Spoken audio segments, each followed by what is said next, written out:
네, 안녕하십니까. 저는 서울대학교 치과병원의 이정원입니다. 오늘은 페리 임플란타이티스라는 주제로 선생님들과 함께 제가 알고 있는 지식을 공유하는 시간을 갖도록 하겠습니다. 임플란트 주위 질환을 나는 환자를 만나게 되면요.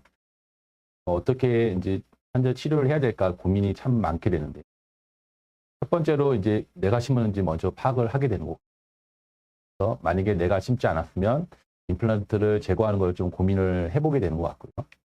만약에 근데 내가 심었다라고 하면 내가 심은 지 좀 오래됐나? 라는 것을 한 번 또 고민하게 되는 거예요.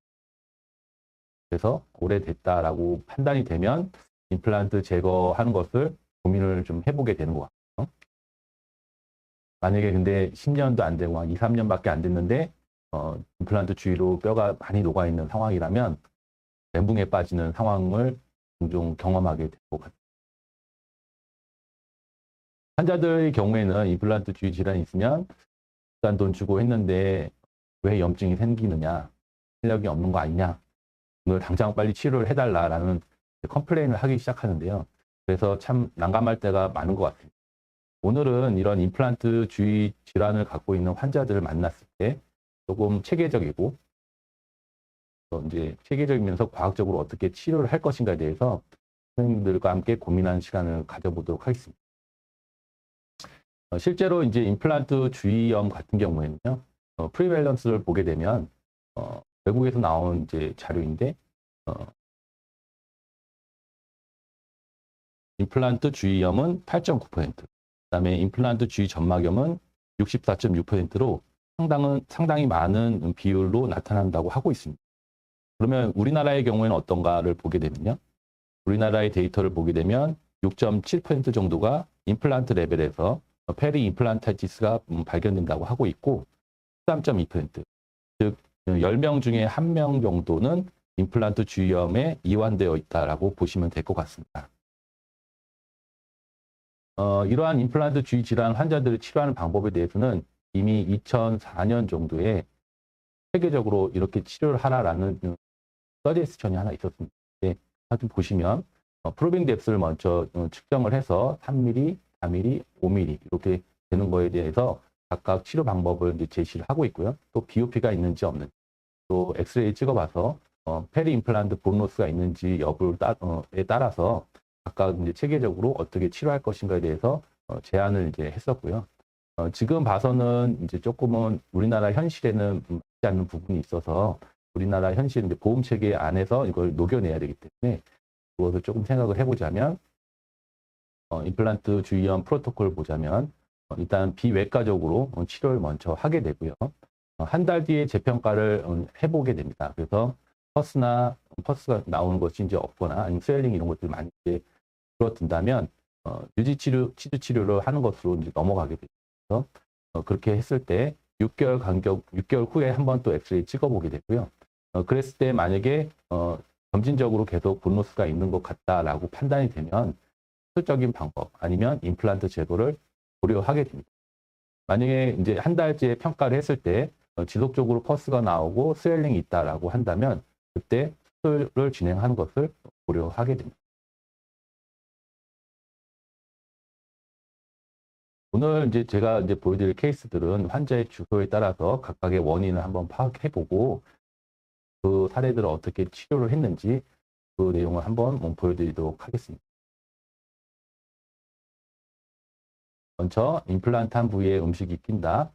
임플란트 한 곳에 부은 것 같다. 피가 난다. 흔들린다.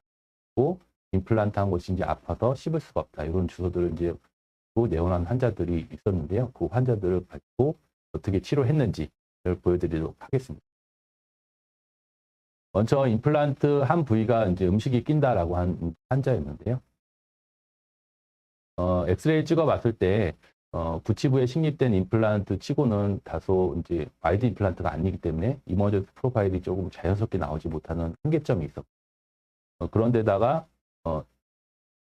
치아와 임플란트 사이에 컨택도 조금 많이 떠 있는 것이 되죠. 그래서 오랄 하이진도 좀 잘 안 되게 되면서 임플란트 주위에 염증이 생기고 본로스까지 진행된 것이 아닌가 생각이 되고요.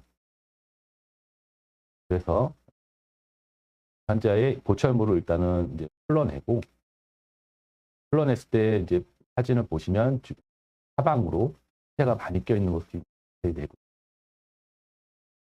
시체를 한번 깨끗하게 닦아낼 때 또 그 밑에 하방으로 이렇게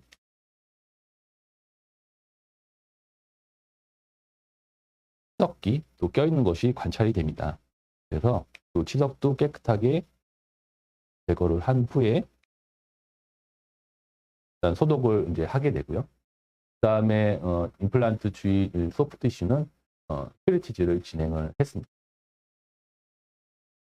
하고 그날 이제 보철물 체결을 해주고 비노클린도 함께 적용을 했고요.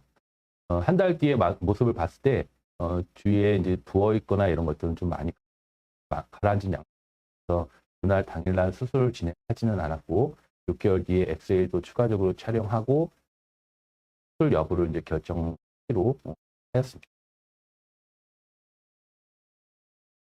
제가 말씀드렸던 그런 프로토콜대로 6개월 뒤 엑스레이 이제 촬영하기로 했는데 환자분이 이제 내원하진 않으셔서 뭐 불편감은 많이 줄어들었기 때문에 내원하지 않았을 거라고 생각을 하고 그 단계에서 치료가 이제 종결됐던 그런 케이스였습니다. 실제 이제 음식물이 임플란트 한 부위에 음식물이 많이 낀다라는 이제 주소는 우리가 이제 임플란트 하게 되면 많이 듣게 되겠는데요. 임상가들이 이제 듣게 되는 시점은 실제 논문들은 이제 데이터를 모은 거죠. 우리나라에서 나온 이제 데이터를 가지고 퍼블리시된 논문인데요. 같이 보시면 1년째부터 이제 음식물이 낀다고 하는 환자들이 생겨나게 됩니다.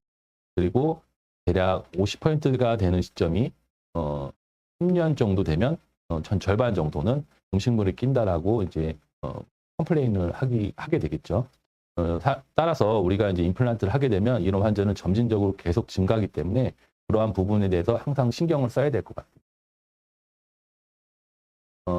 특히 이 논문에서 키포인트가 되는 점은 뭐였냐면 이 환자들이 임플란트나 아니면 주위 이제 치주 조직에 특별한 이제 병소가 있었던 환자들이 아니고 정기적으로 내원해서 항상 유지 치주 치료를 했던 환자들이 76%로 상당 부분을 차지했었고 오랄 하이진 같은 경우도 상당히 좋았다는 점입니다.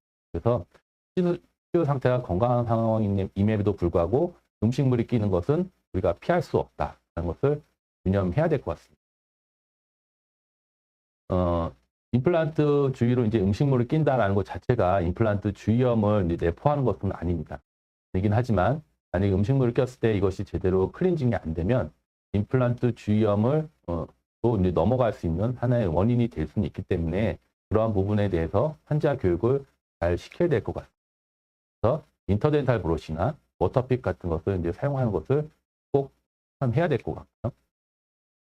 저희 경우에는 저희 병원에서는 이렇게 환자분들께 환자 인터덴탈 스페이스에 따라서 어떻게 사용할지를 이제 처방을 내려서 인터덴탈 브러쉬를 사용할 수 있게끔 하고 있거든요. 그래서 그러한 부분들을 교육을 꼭 시켜주는 것이 중요하다고 하겠습니다.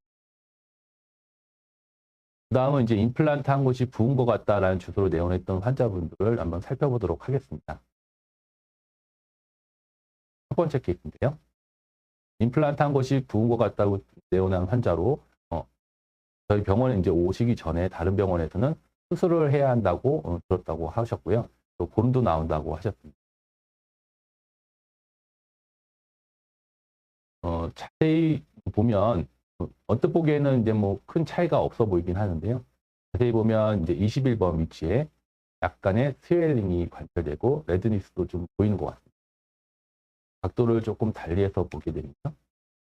이렇게 약간의 이쪽 부위로 약간의 스웰링이 좀 보이게 됩니다.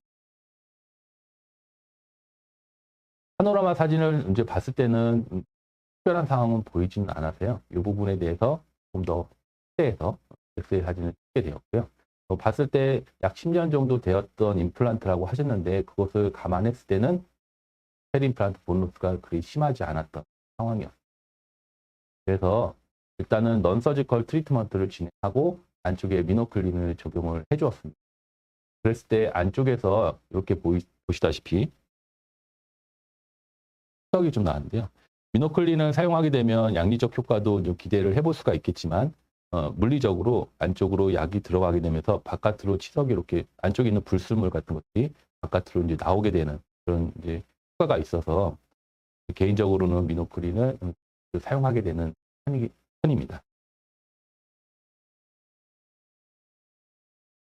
두 번째 케이스를 보시면요. 임플란트 한 곳이 좀 부은 것 같다라고 내원했던 환자분입니다. 초진 사진이고요. 여기에 저희 병원에서 임플란트를 심고 임플란트 수복까지 되었던 환자분입니다. 사진을 보면 이제 보철물 수복 완료가 되었고요. 근데 이제 보철 완료 후에 뭔가 모르게 자꾸 붓는 느낌이 있다고 하셨습니다. 보철 수복 후 3개월 후에 내원해서 이 부분을 좀 모르게 불편하다라고 자꾸 얘기를 하셔가지고요. 임상 사진을 찍어봤을 때는 보시다시피 14, 15번 부위에 폐가 많이 껴있는 것이 관찰이 되죠. 차적으로 제가 판단하기에는 CG나 이런 것들이 잘 안 되면서 그쪽 부위가 불편해서 16번, 17번이 불편해서 불편감이 같이 느껴지는 것이 아닌가라는 생각이 들었어요. TBI하고 그다음에 그 주위로 non-surgical 트리트먼트도 함께 진행하였습니다. 루트 플래닝 진행하고요. 그다음에 이제 한 달 뒤에 다시 한번 체크하러 오셨는데요. 그래도 계속 불편감이 있다고 하셨습니다. 있는데 일단 14번, 15번 보시면 이전과 다르게 폐 관리는 좀 더 철저하게 하셨던 것 같은데 16번 부위 보면 보철물 맞은 부위를 보면 하얗게 뭔가가 보이기 시작합니다. 이게 보면 뭔가 하얗게 보이죠. 그래서 일단 그쪽 부위를 마취를 하고 트리티지를 이제 시행을 했는데요. 보시다시피 이제 안쪽에서 보철물에 이제 시멘트가 나오게 돼요. 그래서 이제 서브진지발 큐리티지 하고 안쪽으로 미노클린도 함께 해주었습니다. 6개월 후에 또 다시 내원하셨는데요. 부은 느낌이 이제 많이 사라졌다라고 하셨습니다.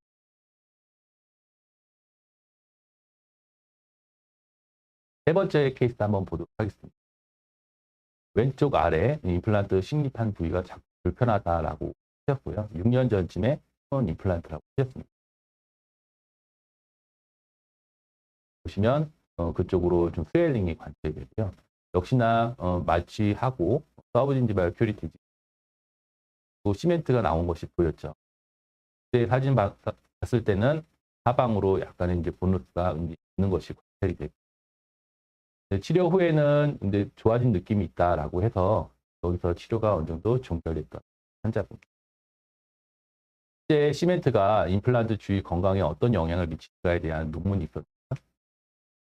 보시면 단존 시멘트는 임플란트 주위에 염증을 일으켜서 BOP가 발생할 수가 있고 또 간혹은 고름도 나오게 할 수 있다라고 하고 있고요. 이런 것들이 잔존하면서 아래쪽에 있는 뼈도 주변을 녹이게 되고 페리 임플란트로 진행될 수 있는 확률도 좀 더 높아질 수가 있겠습니다. 그래서 상가들은 이런 시멘트를 항상 제거하는 것을 염두에 두고 잘 제거할 수 있게 좀 해야 될 것 같아요. 다음은 이제 임플란트 한 곳에서 피가 난다는 주소로 내원했던 환자분입니다. 이 환자분은 이제 임플란트 한 곳에 피가 난다는 주소로 내원하기도 했고 만 65세는 피가 안 되긴 했는데요. 4세 10개월로 기억을 하는데 조만간 이제 보험 임플란트를 할 수 있는 그런 특수한 케이스였기 때문에 치료하는 방법도 해봤으면 치료 계획이나 이런 것도 좋을 것 같습니다. 그러면 46번 부위로 본로스가 있는 것이 되죠.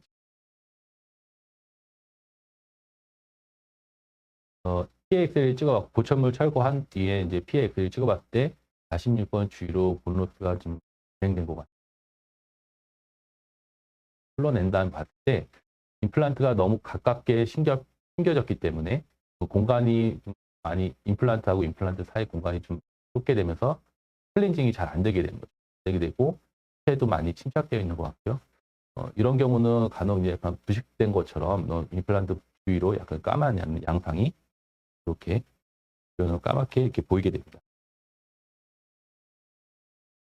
일단은 6개월 정도 뒤에 이제 보험 임플란트 가능하기 때문에 주변으로 혹시나 하는 마음에 일단은 염증을 가라앉혀야 돼서 주위 사이를 하이스피드로 이제 서로 공간을 좀 터주는 거죠. 공간을 터줘서 클렌징이 될 수 있는 어떤 공간을 해주려고 한번 해봤고요. 아쉽게도 이제 보철물을 제가 어떻게 손을 댈 수가 없었습니다. 보시면 엠브레이저가 거의 열려 있지 않느냐. 보철물 수정을 좀 했었으면 했는데 이 부분을 좀 하지를 못해서 그 상태를 그냥 깨끗하게 닦아내고 그대로 끼워줬습니다. 6개월 뒤에 사진을 이제 보다시피 주변에 크게 이제 개선된 것도 보이지 않고 본로스가 조금 더 진행된 것으로 관찰돼서 임플란트를 제거하기로 했고요. 보시다시피 임상 사진을 봤을 때도 퍼스가 계속 나오고 있어요. 계속 나오고 환자분 불편하다고 하고 냄새도 난다고 하셨고요. 그래서 다행히 이제 그때는 만 65세가 이제 넘어가게 되는 시점이어서 제거를 하고 임플란트를 새로 식립하기로 임플란트 제거하고 연조직이 어느 정도 힐링된 걸 기다리다가 임플란트 식립하기로 했고요. 아무래도 본 로스가 조금 진행됐기 때문에 인터오쿠저 스페이스가 조금 커진 것이 보입니다. 수술하기 전 사진이고 디펙트가 크게 있는 것이 관trọng. 그래서 들링한 후에 임플란트 2개 식립하고 위로 VR 같이 진행해 주었습니다. 저 후에 모습입니다. 스티치 타러 왔을 때 모습입니다. 주변으로 힐링 잘 된 것이 관찰됩니다. 이렇게 임플란트 식립되었고 마무리가 되었습니다. 임플란트와 임플란트 사이 간격이 어느 정도 되어야 되느냐에 대해서 시스테마틱 리뷰가 있었는데요. 정확하게 어떤 스레쇼드 값을 제시하기는 어렵겠지만 3mm가 안 되는 경우에는 페리 임플란타이티스의 하이리스크가 될 수가 있다라고 하고 있습니다. 그래서 임플란트 식립할 때 여러 개 임플란트 식립하는 경우에는 임플란트와 임플란트 사이 간격을 3mm 이상 되게끔 하는 것이 좋겠습니다. 두 번째 케이스를 좀 보도록 하겠습니다. 임플란트 한 곳에서 피가 난다는 주소로 내원했던 환자분입니다. 이 환자분은 제가 이제 전공의 때 이제 임플란트를 식립했던 환자분입니다. 소진이고요. 상대적으로 전체적으로 이제 치료 상태가 좋지는 않았고 또 오랄 하이진도 좀 좋지 않았던 환자분이었습니다. 일단 오른쪽에 16번에 미싱된 부위를 이제 임플란트를 하기를 원했지만 7번도 상태가 좋지 않았기 때문에 7번 발치하고 같이 식립하기로 계획을 세웠고요. 7번 부위는 발치하면서 릿지 프리저베이션도 같이 했습니다. 하고 나서 5개월 뒤에 모습입니다. 엑스레이 상으로는 완전히 골 이식제가 이런 골과 완전히 혼화된 양상은 보이진 않지만 그래도 그 내부에서 부피를 잘 유지하고 있는 것이 관찰이 됩니다. 상당 기간 지났음에도 불구하고 골 이식제 부위가 연조직 부위에서 이렇게 잔존하고 있는 경우를 종종 관찰하게 됩니다. 부위는 잘 제거를 하고요. 네, 임플란트 2개 식립하고 한 후의 모습입니다. 그리고 고척과로 의뢰를 했습니다. 그 다음에 계속 유지치료 약속을 잡았는데도 불구하고 이제 3년 동안 내원을 하진 않으시다가 제가 다시 병원에 들어가게 됐을 때 환자분이 피가 난다는 주로 긴급으로 내원을 하셨죠. 제가 보게 되었습니다. 처음에는 이제 리치 프리저베이션을 했던 부위에 대해서 아직까지 그때 당시까지 아직 골 안정성이나 이런 안정성에 대해서 확신이 없었기 때문에 7번 부위에서 혹시라도 본로스가 생긴 게 아닐까라는 생각을 하고 있었는데 막상 사진 찍고 보니까 16번 부위에서 이렇게 본로스가 진행된 것이 관찰됩니다. 두 가지 요소를 좀 생각을 해봐야 되는데요. 일단은 요즘에 느끼게 되는 것은 임플란트와 임플란트 사이에 플랫폼의 위치가 상대적으로 조금 더 높게 식립된 것이 본로스가 진행될 가능성이 좀 크다는 생각이 들고요. 그다음에 오랄 하이진도 좋지는 않았기 때문에 그쪽 부위로 본로스가 진행될 것 같고, 리치 프리저베이션을 하면서 주변에 골 두께가 많이 두꺼워져 있는 곳을 잘 유지를 시켜줬기 때문에 오히려 이런 페리 임플란트 했을 때 외부 공격에 대해서, 그러니까 박테리아 공격에 대해서 더 안정적이었지 않나라는 생각이 들고 있습니다.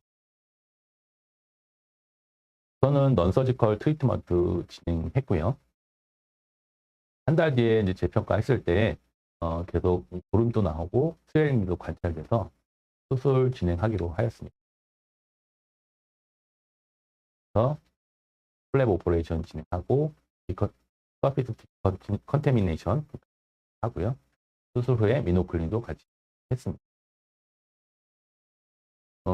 수술한 부위에 대해서 미노클린 적용하는 것이 임상적으로 효과가 있느냐라는 것은 논문이 있는데요.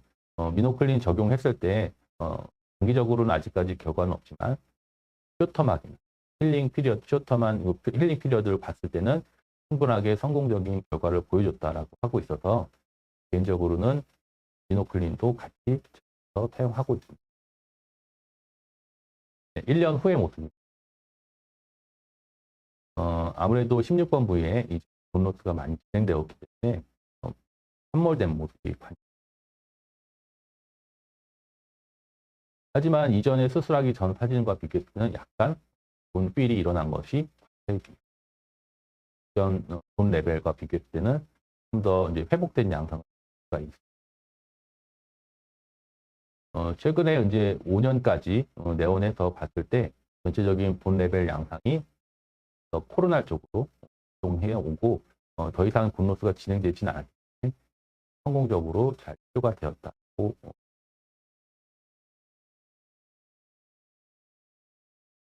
그 임플란트 식립한 부위에 대해서 디펙트, 즉 그러니까 어떤 영향을 미칠 것인가에 대해 논문이 있었는데, 단존한 디펙트가 1mm 이상이 되면 페리 임플란트 했을 때 리스크가 좀 커질 수가 있다고 하고 있고, 리세션도 진행될 수 있다라고 하고 있습니다. 그래서 만약에 임플란트 주위에 골이 좀 얇다라고 생각이 된다면 추가적인 고리식을 충분히 해주는 것이 좀 더 임플란트 주위암을 예방하는 데 도움이 될 수 있을 거라고 생각을 합니다. 다음은 이제 임플란트가 흔들린다는 주소로 내원했던 분이에요. 임플란트가 이제 흔들리는 원인을 총 이렇게 5가지로 생각을 해볼 수가 있겠습니다. 그 중에서 이제 스크류 프랙처와 어버트먼트 프랙처 케이스를 한번 먼저 보도록 하겠습니다. 스크류 루즈닝 같은 경우는 다시 조여주면 되기 때문에 연관성이 있을 수도 있지만 전체적으로는 해결이 될 가능한 부분이고, 스크류 프랙처와 어버트먼트 프랙처는 해결하는 게 좀 시일이 걸리는 부분. 첫 번째 케이스를 보면 8년 전에 본원에서 했던 임플란트가 흔들린다는 주소로 내원했던 거죠. 그것을 이제 보철물을 일단 풀러냈을 때 여기 있던 임플란트의 스크류가 프랙처되어 있는 것이 관찰이 됩니다.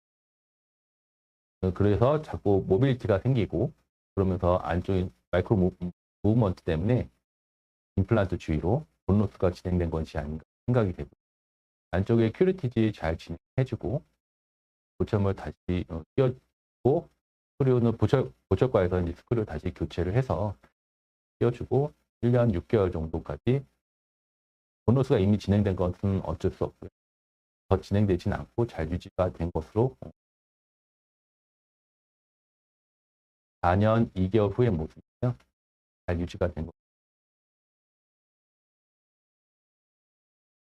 두 번째 케이스입니다. 26번 임플란트를 이제 본원에서 했었고요. 제가 3년 전에 환자분이 다시 내원해서 보철물이 흔들린다는 주소를 했던 분입니다. 결과적으로는 이분은 이제 어버트먼트 프랙처. 처음에는 그냥 스크류 루즈닝이 아닐까라는 생각으로 주변에 이리게이션하고 스크류 리타이트닝 진행하고 보내드렸었는데요. 일주일 뒤에 다시 흔들린다는 흔들린다고 해서 내원을 하셨습니다. 자세히 보니까 어버트먼트에 프랙처가 있어서 보철과로 다시 의뢰를 해서 보철을 새로 했고요. 그날 저는 또 큐리티를 진행해줬습니다. 네, 몇 개월간 이제 좀 지속적으로 관찰하면서 수술 여부를 또 봐야 되겠죠. 한 달 뒤에 봤을 때 퍼스가 나오고 그렇기 때문에 수술을 진행하기로 했고요. 저는 임플란토플라스티를 진행하고 큐리티를 해서 안쪽에 있는 데네이션 티슈도 제거를 해주었습니다. 후의 모습이고요. 수술 한 달 뒤의 모습인데 그래도 안정적으로 잘 유지가 되는 것 같아서 보철물 최종적으로 제작해서 체결했습니다.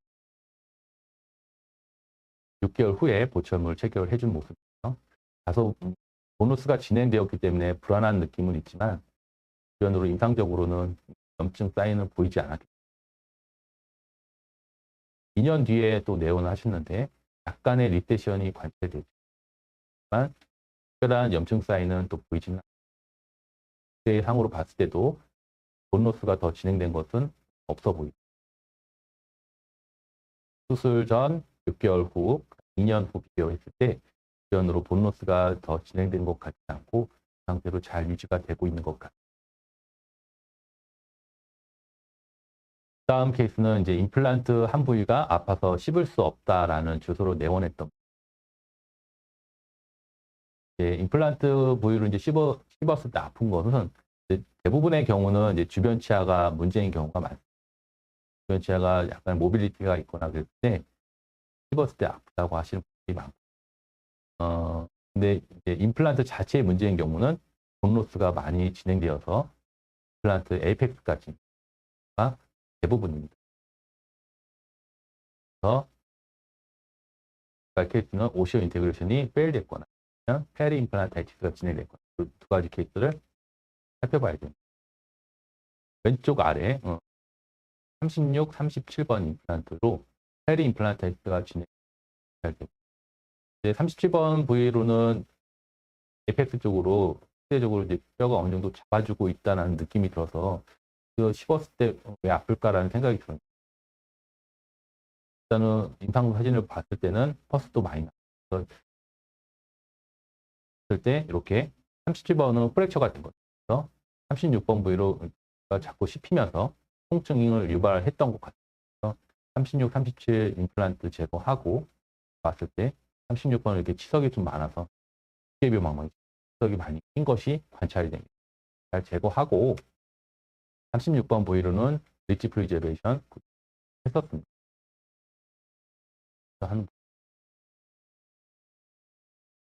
임플란트를 해야 되는데 환자분께서 3년간 내원을 또 하지는 않으셨어요. 3년간 상태 지내시다가 새로 또 임플란트 하고 싶다 해서 내원을 하셨고요.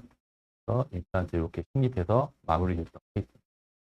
리치 프리저베이션을 하고 나니까 이제 또 치료골이 치료제가 이제 잘 보존되고 가 많이 일어나진 않아서 그 당시에는 이제 임플란트 식립하는 데 있었던 것 같아요. 임플란트 주위염의 예후에 대해서 한번 살펴봐야 돼요. 임플란트 주위염은 왜냐하면 임플란트 주위염이 예후가 좋지 않다면 조기에 임플란트를 제거한 것이 필요 시간을 봤을 때나 아니면 결과를 봤을 때 좀 더 유리할 수 있기 때문입니다.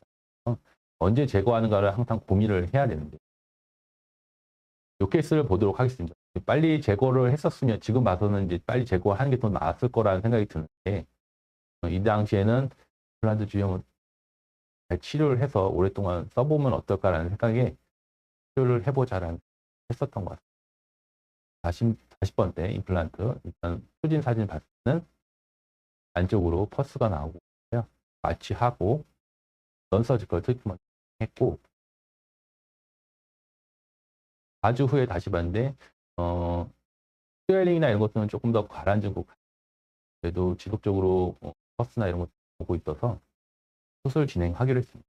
그래도 이렇게 넌서지컬 트리트먼트를 하면 이전에 염증 상황이 그래도 많이 줄어든 상황이기 때문에 상대적으로 수처하거나 이럴 때 연조직의 상태가 더 양호해질 수가 있어서 바로 수술하는 것보다는 일단 넌서지컬 트리트먼트 진행하고 수술을 진행하는 것이 더 유리한 점들이 있습니다. 임플란트 플라스티도 하고 APF를 해서 아래쪽 해준 모습이죠. 그리고 나서 스티치아웃하고 한동안 내원하지 않다가 7개월 후에 갑자기 또 하셨고 붓고 아프다라는 주소로 내원을 하셨고요. 엑스레이를 봤을 때는 이제 본로스가 좀 많이 진행된 것 같아서 제거를 결정을 했습니다. 그렇게 해서 임플란트를 제거를 하고요. 제거 한 달 후의 모습입니다. 아무래도 임플란트를 좀 조기에 제거하지 못해서 본로스가 더 진행됐고 수술하기가 임플란트 식립하기에 조금 더 안 좋은 여건이 되지 않았나 생각이 연조직 힐링이 되었기 때문에 1차적으로 DBR을 하기로 했고요. 보시다시피 인터로쿠저 스페이스가 많이 커진 양상이기 때문에 적으로도 볼 증대를 해야 되는 상황이었습니다. 플랩을 열고 링거 이제 하악에서는 멘탈 포라멘이 나온 부위에서 넘니스가 올 수 있기 때문에 버컬 쪽에 릴리징 이시저 주는 것이 좀 하방 깊이 주는 것이 좀 부담스럽다. 키포인트는 이렇게 링걸 플랩을 잘 신장시키는 것이 좋을 것 같고, 링걸 플랩 잘 신장시킨 거 확인하고, 그 다음에 디코티케이션을 진행하고, 보리식 함께 진행하고요. 타이타늄 메쉬 적용한 뒤에 콜라겐 멤브레인 하였습니다. 수처 후의 모습이죠. 한 달 뒤의 모습입니다. 주위로 타이타늄 메쉬 노출된 거 없이 힐링된 것이 잘 됩니다. 6개월 후에 이제 임플란트 식립하러 오셨습니다. 상담하고 엑스레이 한번 또 찍어보고 서로 꾸준 스페이스는 상당히 많이 개선된 것이 보이고요. 6개월 후의 모습인데요. 그때 이제 임플란트 식립하고자 하였으나 환자분께서 비용적인 문제가 있어서 개인 치과 병원에 치료했고요. 이렇게 해서 치료가 종결됐던 케이스가. 임플란트 주위염의 예후와 관련된 이제 논문이 있는데요. 보시면 이제 흡연 환자들은 이렇게 많게는 50% 정도 예후가 많이 성공률이 떨어진다고 하고 있습니다. 그리고 초기 베이스라인인데 본로스가 5mm가 이상이 되게 되면 전체적으로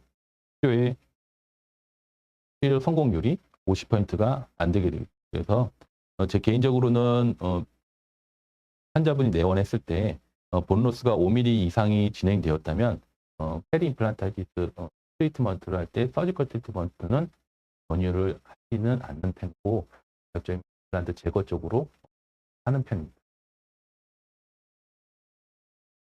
최근에는 이제 수술하는 방법에 대해서 미니멀리 인베이시브 서저리를 많이 하는 편인데 그 부분에 대해서도 선생님들께 공유하도록 하겠습니다. 기본적으로 전통적으로는 이제 페리 임플란타이티스 트리트먼트 할 때 서지컬 트리트먼트 보시면 46번, 47번 부위 이렇게 힐링 어버트먼트를 고점을 이제 철거하고 힐링 어버트먼트를 체결한 다음에 플랩을 있고 안쪽에 브레이션 티슈를 다 제거를 하게 되고요. 그다음에 APF를 하고 또 임플란트 플라스트 열심히 하고 이렇게 해서 수술을 마무리했었습니다. 임플란트 플라스트는 최대한 한다고는 하지만 이제 거의 각도나 이런 것들 때문에 보시다시피 완벽하게 되지 않는 경우도 종종 있는 것 같습니다. 이렇게 해서 마무리가 됐고요. 2016년부터 16년도에 발견돼서 수술 진행하고 봤을 때 2018년도까지 비교적 안정적으로 더 이상 진행되진 않고 이 상태로 잘 유지가 되는 것을 확인할 수가 있고요. 이렇게 해서 잘 마무리가 됐고 잘 마무리가 됐던 케이스가 되겠습니다. 다만 이제 한쪽으로만 씹으니까 이가 아프다. 물론 그 환자분 같은 경우는 전체적으로 좀 몸이 많이 안 좋은데 빼야 될 임플란트는 빼야 될 치아들은 빼고 임플란트는 새로 하는 것이 맞겠지만 환자분께서 한번 좀 통증이 있었던 것을 경험하고 나니까 새로운 임플란트 하는 것들 많이 두려워해야 돼요. 계속 유지치 치료만 3개월 간격으로 했던 분이 수술하면서 경험했던 것은 한쪽으로만 또 씹으니까 많이 아프고 또 언제 또 이를 또 끼워 넣을 수 있냐, 또 치료한 부위가 너무 아팠다 이런 컴플레인을 좀 많이 듣게 되는 것 같아요. 그래서 하루에 할 수 있는 방법은 없을까 이런 부분을 좀 고민하게 됩니다. 그래서 그런 고민을 하는 와중에 이런 환자분을 임플란트 보철을 본원에서 하고 마무리된 다음에 찍은 사진이고요. 15년 뒤에 내원을 하셨습니다. 하악에 새로운 임플란트를 이제 로컬에서 많이 심고, 상악은 임플란트가 염증이기 때문에 원래 했던 서울대 병원에서 치료를 받으라고 권유를 받아 내원을 하셨고요.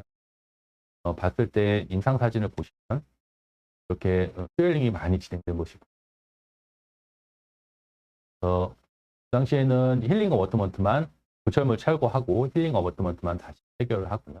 그 와중에 17번 임플란트는 빠져서 제거를 했습니다. 하고 주변으로 일종의 예전에 이제 교과서에서 보이는 이넷으로 퓨리티지를 해준 거죠. 인시절 먼저 주고 안쪽에 있는 그레이슈 티슈만 우선 제거를 하고 임플란트 부위를 표면도 최대한 깨끗하게 봐줬던 케이스가 되겠습니다. 큰 기대는 하진 않았는데 한 달 뒤에 오신 분 와서 이제 지금 찍은 사진인데요.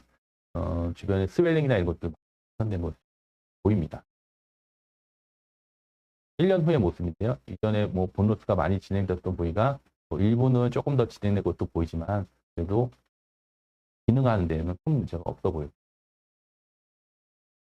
그래서 이 케이스를 이제 힌트로 해서 이제 수술하는 것을 좀 바꿔보자라는 생각을 했었습니다. 그래서 임플란트 주위로 블레이드로 15C 블레이드로 인시전을 주고요.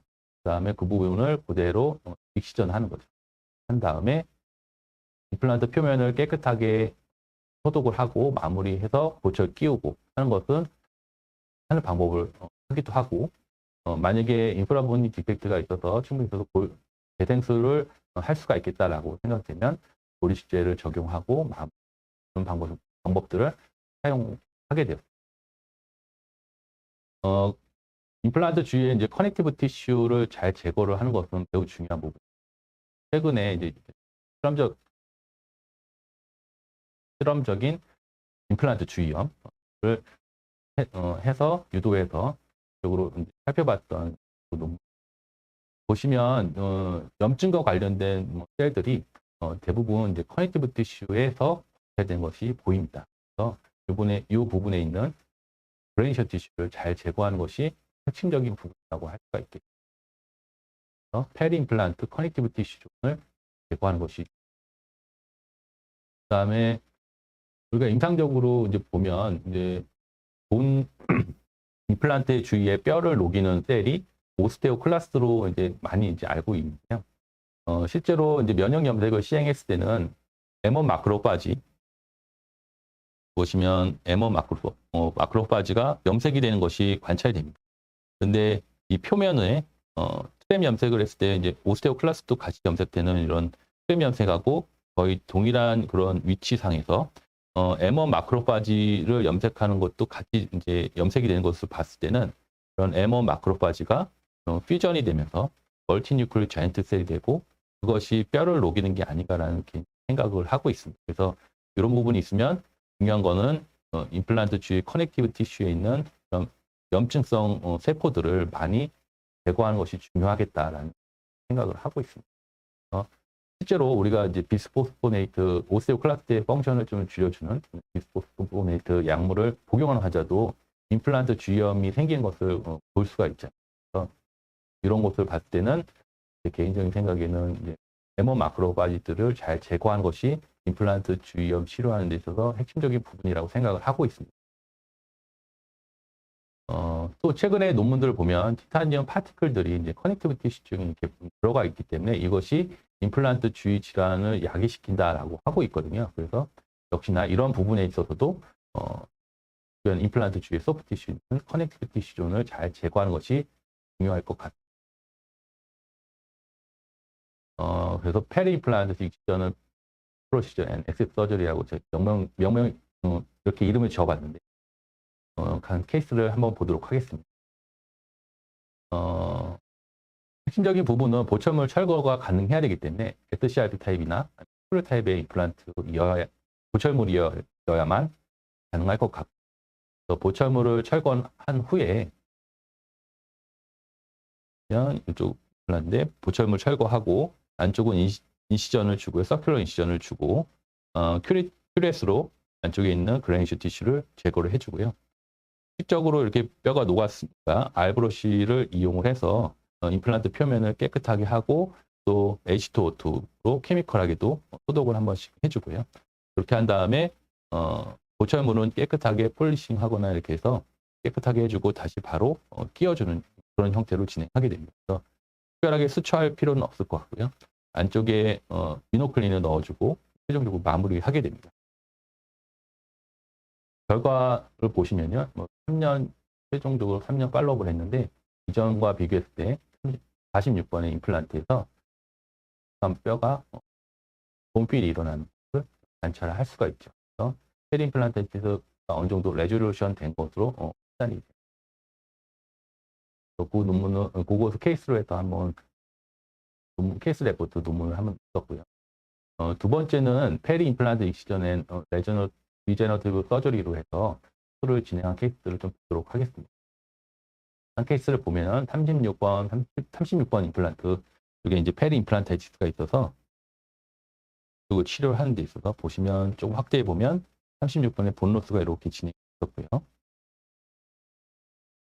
이전 방법과 비슷하게 보철물을 일단은 철거를 하고요. 철거한 후에 요거는 깨끗하게 이렇게 해주고, 그다음에 안쪽에 보철물을 제거하는 다음에는 36번 부위는 인시전을 이렇게 서큘러 인시전 주고 고리식제를 적용하고요. 그다음에 콜라겐 스펀지로 위를 덮어주고 최종적으로 당일날 보철물을 끼워주게 됩니다. 총 3케이스를 진행한 거에 있어서 이제 논문을 냈는데요. 페리 임플란트 본필이 약 1년 정도, 13개월인데 1년간 이제 봤을 때 3.42mm 정도 진행된 것으로 확인을 하였습니다.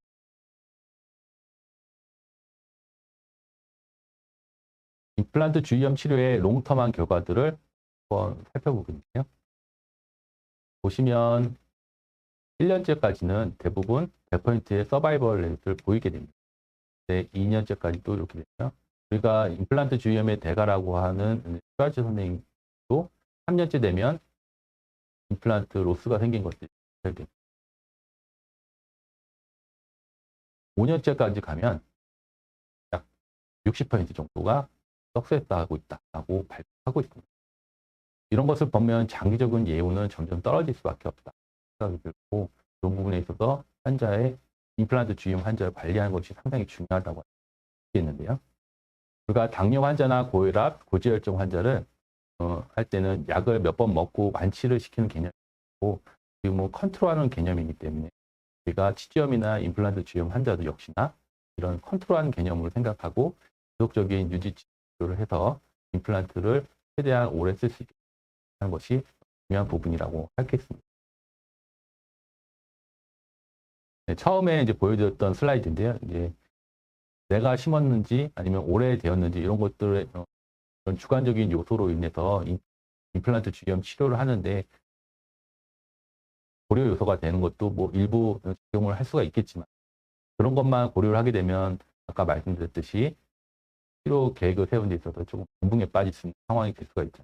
그래서 객관적인 지표들, 임플란트 본로스가 얼마나 되는지, 허스가 계속 되면 포켓 뎁스가 어느 정도 객관적인 지표를 세우고 그거에 맞춰서 치료 계획을 세우고요. 그렇게 해서 최종적으로는 매니지하는 개념, 그렇게 해서 치료 계획을 세우는 것이 임상과도 더 유리한 부분이 되고 있습니다. 정리를 하겠습니다. 일단 임플란트 주위염은 예방이 우선이기 때문에 환자의 TBI를 철저히 해주고요. 임플란트 간격은 3mm 이상으로 식립하는 것이 중요하겠고, 시멘트 제거는 철저하게 해주는 것이 중요하겠습니다. 임플란트 주위염 치료하는 데 있어서는 비외과적 술식을 먼저 진행하는 것이 핵심적인 부분이고, 외과적 술식은 비외과적 술식 이후에 1개월, 6개월째 체크 포인트에서 최종적으로 결정하게 됩니다. 5mm 이상의 본로스가 생겼다면 임플란트 제거도 고민을 해야 될 것 같고요. 임플란트 보철물 철거가 가능하다면 미니멀리 인베이시브 서저리도 고민해 볼 만 할 것 같아요. 저희 발표 내용은 여기 시청해 주셔서 감사합니다.